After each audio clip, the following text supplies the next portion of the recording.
Good morning. I am Anil Agarwal, former Chief Manager, Punjab National Bank. So, welcome to this channel of knowledge and wisdom. This channel always provides you the latest developments in banking, traditional banking aspects, and a lot of information that is happening in banking, finance, and economic world. And if you develop habit of watching 10 to 15 videos per day from banking, financial, and economic playlist, you will have very good knowledge in banking, economics, and finance that is useful in lot of competitions and interviews. So today we will discuss one of the important aspect in banking, that is golden period in banking or latest developments in banking. Since the start of this financial year, that is April 2022, banks are showing remarkable improvement in their performance. And the factors around us are now very, very favorable to banking system in India. If we look at the data at the beginning of this fiscal, that is financial year, 6.3 lakh crore was surplus liquidity. Surplus liquidity means the banks were having funds in hand, but they were not able to deploy in shape of credit. So what they were used to do, they were placing this money with Reserve Bank of India at a very, very low interest rate. But during the year, the demand picked up, the credit growth picked up, and today the surplus liquidity is just 1.5 lakh crore. That means more than 4.8 lakhs crore is absorbed. Absorbed means banks are able to give this money at higher rate of interest. And if they are able to give it at higher rate of interest, definitely means they are earning more, ultimately boosting their profitability. So this absorption of liquidity by the system is very good symptom as far as banking system is concerned. Why this happened? This happened due to some international event and some domestic events. The international event is increase in interest rate in international market, more especially US. The Fed raised the interest rate very rapidly during this year. That has resulted into money being very costly at international markets. So many borrowers, those who are used to borrow internationally, they turned to domestic banks and they started raising money from Indian banks, and in turn Indian banks were able to get very good growth momentum as far as the credit is concerned. If we look at the latest data released by Reserve Bank of India, credit growth on year-to-year basis is 17.2%, whereas deposit growth is 9.6%. This 17.2% credit growth is almost 10 to 15 years high. This high growth rate was seen almost one decade ago. So if we talk of high credit growth, means high growth in income. Credit means interest income. Interest income means profit. Although some of the analysts are saying there is a asset liability mismatch, asset liability growth mismatch. Why they call it? Because deposits are growing at a slower pace as compared to growth in credit. Theoretically, it may look to be bad, but practically it is a good symptom for banking industry. Why? because there was a overhang of surplus liquidity. So in earlier years, banks were having fantastic, or you can say reasonable growth in deposit, but no matching credit growth. So over the period of time, especially in last 3 years, the surplus liquidity was there in banking, and banks were forced to park this money with Reserve Bank of India at abnormally low rates. And RBI reduced the interest rates to take benefit of this situation. So now it is reversing. On one hand, RBI is offering higher rate because interest rates are going up. On the other side, there is a natural demand in shape of credit. So temporarily, this may seems to be asset liability growth mismatch, but it is indirectly good for banking. As long as credit growth momentum remains intact, banks are capable of raising this money in shape of deposits by offering higher rate of interest. So what has happened? As credit momentum is maintained, banks are now offering higher interest rate on fixed deposits. And almost all the banks, may it a private sector bank or public sector bank, now they are offering an interest rate which is almost 5-year high. This is good for savers also. This is good for depositor also. Those who are feeling cheated in preceding few years due to less rate of interest being offered by banks. But banks had no choice because there were no takers of credit, so they could not afford to give high interest rate. But today, since there are takers, they are in position to give high interest rate to depositors. So depositors will get higher interest, their purchasing power will improve, and in turn, it can support the economy also.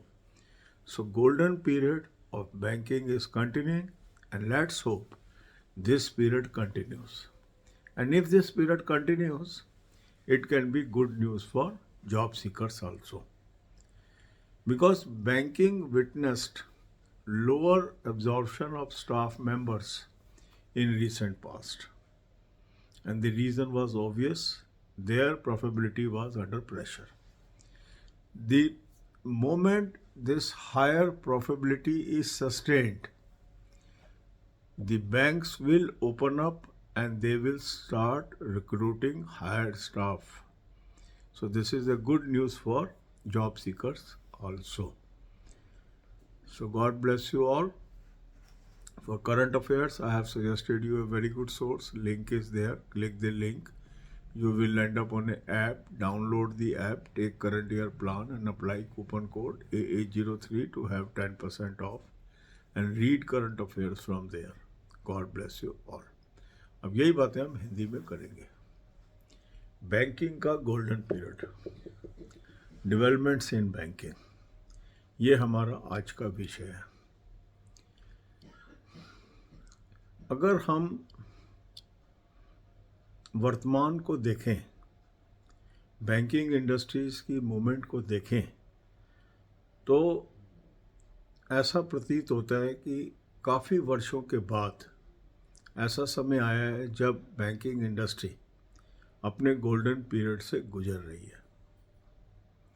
1 अप्रैल 2022 को यदि हम देखें तो banking system में 6.3 lakh crore surplus liquidity थी. Surplus liquidity का अर्थ है कि बैंकों के पास पैसा था, मगर वो पैसा लेने के लिए ग्राहक नहीं थे जो उससे कर्ज उठाते. तो बैंक क्या करते थे, इस पैसे को भारतीय रिजर्व बैंक को बहुत ही कम ब्याज पर दे रहे थे. जैसे जैसे टाइम बीतता गया, ये जो सरप्लस लिक्विडिटी है ये एब्जॉर्ब होने लगी और आज ये सरप्लस लिक्विडिटी सिर्फ 1.5 लाख करोड़ रह गई है. और बीच में ऐसा वक्त भी आया जब ये शून्य के नज़दीक भी पहुंच गई थी। इसका क्या अर्थ है? इसका अर्थ यह है कि लगभग पिछले 8 से 9 महीने में बैंक अपनी सरप्लस लिक्विडिटी का 4.8 लाख करोड़ उधार देने में कामयाब रहे। और जब आप उधार देने में कामयाब रहे, इसका अर्थ है कि जो लोग आपसे कर्जा ले रहे हैं वो हायर ब्याज आपको पे कर रहे हैं। रिज़र्व बैंक ऑफ इंडिया बहुत कम ब्याज आपको पे कर रहा था। तो जब आपने इस पैसे को अधिक ब्याज पर दे दिया तो उसका क्या असर हुआ? आपकी आमदनी बढ़ गई। आपकी मीन्स बैंक की आमदनी बढ़ गई। और जब बैंक की आमदनी बढ़ जाएगी और खर्चा लगभग वही है या थोड़ा सा बढ़ा है, तो आपका प्रॉफिट भी बढ़ जाएगा।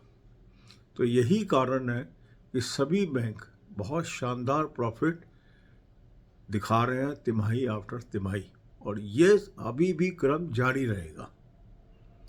ये क्रम अभी जारी रहेगा। इसका कारण क्या है?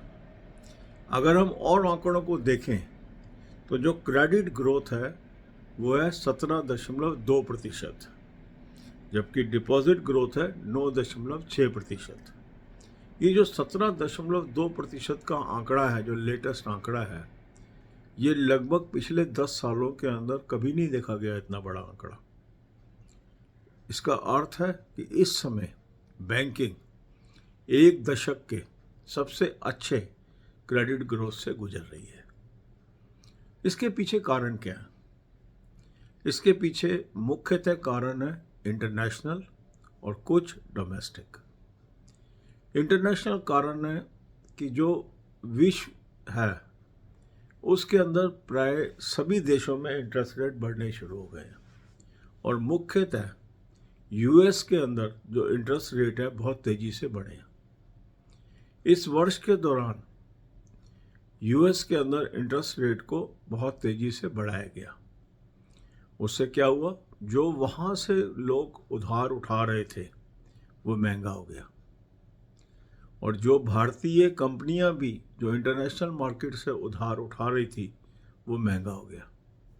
अब उनके पास एक ऑप्शन है कि वो महंगा कर्ज बाहर से उठाएं या भारतीय बैंकों से कर्ज लें, क्योंकि गैप घट गया, या हो सकता है फेवरेबल भी हो गया इंडियन बैंकों का लोन।